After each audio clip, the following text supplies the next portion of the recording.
Hi, my name is Anita Jones Cayenne, like the pepper, and I'm a licensed real estate broker. I have my own business, Embarcadero Investment. Um, I'm also a housing counselor. I have, from the real estate side, I've been in real estate for well over 30 years, and housing counseling, I've been in that business for well over 15, 20 years, closer to 20 years now. I initially started here in Oakland. I knew I wanted to own a home and wasn't sure how to go about it, even though my parents owned a home in San Francisco. And I didn't know what to do. So a friend of mine bought a home, and I said, well, if she can buy one, I can too. But my seed was actually planted for entrepreneurship as a child. My stepfather owned a business selling furniture secondhand. Some of it he would go and buy brand new. And I was a secretary. I sold that furniture. I scheduled appointments for him. And I saw how independent he was, owning his own business and doing his business the way that he wanted to. So from the age of 12, working every summer in this business, working on weekends sometimes, and during the holiday, that was how I made my holiday money, my summer money, and was able to do the things that I wanted to do. So from there,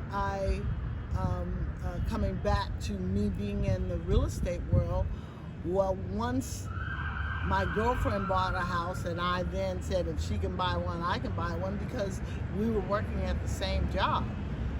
And I connected with her real estate professional, and he took me out, got me approved, took me out to look at property, and I bought a home. And I said, God, I didn't know that it was this easy. I didn't know I didn't have to put down 20% or 30%. I didn't know I could do it with 3% down. So I used my savings bonds and my income tax, and I was able to buy a condo. And loved that condo. I built that condo into purchasing another piece of property, built that to purchase another piece of property, until I got what I wanted in an area that I wanted to be in. But there's sacrifice. You don't always get what you want immediately, whether that's a home or a business. You got to take your steps, and you have to set a plan. So I always planned. I planned that I would own a home by the time I was 30. That was my plan, and I did.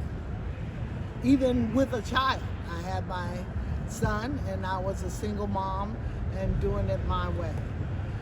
Once I bought my house, that same real estate professional asked me if I wanted to get my license.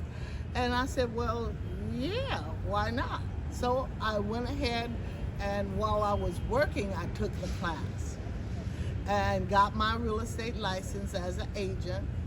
And I worked as an agent for a couple of years, maybe about 4 or 5, 6 at the most. And then I I joined an organization of African American real estate professionals called the Realtors. And that, when I met all these people who were doing their own thing, who were selling real estate, who had their own business, owned several pieces of property, I then said, you know, this is the group that I want to be with and that I want to learn from. So a gentleman that lots of people know, a real estate broker, took me under his wing Ernest Clark. Took me under his wing. I went and worked for his office, and I told him that I wanted to be a sponge that sat on his head and absorbed as much information as I could. And I wasn't looking for him to pay me for it. Sometimes the knowledge is so much more valuable than the $5 that you're gonna get for being paid to do something. So I worked with him for about 5 years and learned everything that I can. This man had at least 60 different units, and he would always say, Anita, if I have 60 different units, and if minimum somebody brought me $500 for each unit that they stayed in, that's $30,000 a month. And that made sense to me. I said, okay, that's reasonable. So I began to do exactly that. I then got my broker's license. The first time that I went to take the broker's exam, I had so many things going on between my family and real estate and my son, and that I didn't pass it. The next time I said, okay, I'm gonna take this again because I know I can pass this exam. I blocked everybody out for the 2 weeks prior to the exam. Paid nobody no attention. Was telling them don't call me unless it's an emergency. And for 2 weeks I studied. I took practice quizzes until I got 100% on those. And once I did that, when I went to take the exam, I passed it with flying colors. Opened up my own business, as I said, in Embarcadero Investments, and took off from there. I actually, now if you want to talk about planting seeds, I actually started planting seeds once I had my own company. I hired my niece as my receptionist. I hired another niece who went and got her real estate license. Then once that niece as the receptionist decided to move on, I hired another niece. So I always kept family going. I planted those seeds, and it's so beautiful to see them prosper because one niece ends up learning how to run an office, and then she goes and gets a job at a PG&E or a Pac Bell, or not Pac Bell, but a phone company or somewhere else. But she took those skills that were implanted and went on to get something that she liked, something that was paying her more of what she wanted to do, whatever. And those were the seeds that I planted. But I didn't only just plant them with my family, I planted them in the people that work with me and for me, making sure that they knew how to go to the next step. And how, as far as real estate is concerned, I always encourage them to get their broker's license, because you might as well, as Ernest Clark used to say, if you're going to be in the game, you might as well be at the top of the game. And the top of the game in real estate is being a broker, being able to have people work under you and not you work under people. So the seeds are planted everywhere. You don't have to just plant the seed in your profession. You can plant the seed in your home. You can plant the seed in your community. You can plant the seed in your profession and make a difference in someone's life. And I can't tell you how many times that I've been told that, Miss Anita, you made the difference. What you did, something you said made a difference in my life. And I kept going, or I decided to go this direction.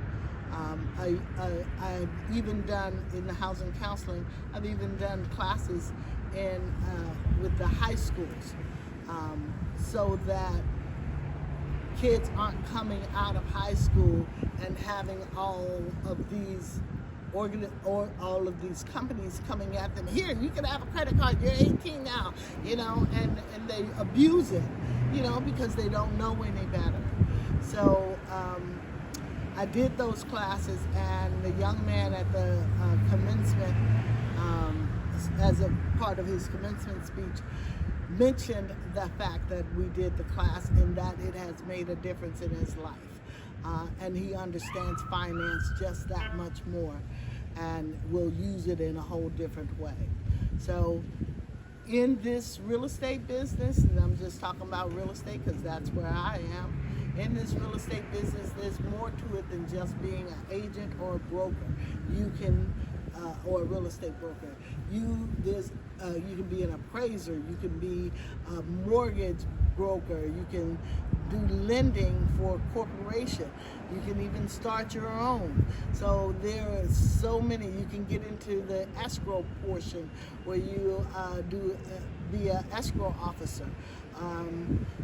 There's so many different pieces that we are not a part of that we should be a part of, and that we can be a part of if only somebody took us and said, this is what you can do. Choose to do it. You can do this.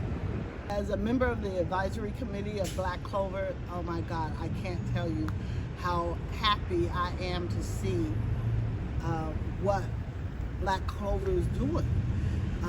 They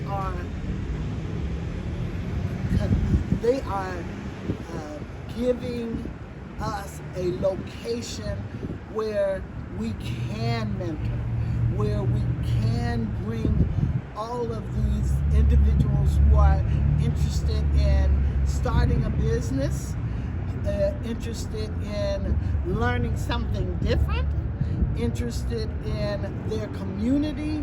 They're giving them a site in Oakland where we can come together and flesh all that stuff out. So what I mean by flesh it out, you can talk about what you want to do, and then you're surrounded by people who will help you to do it. You can talk about, or you have individuals who have the experience and want to share with somebody, and there's a place for them to come to do it.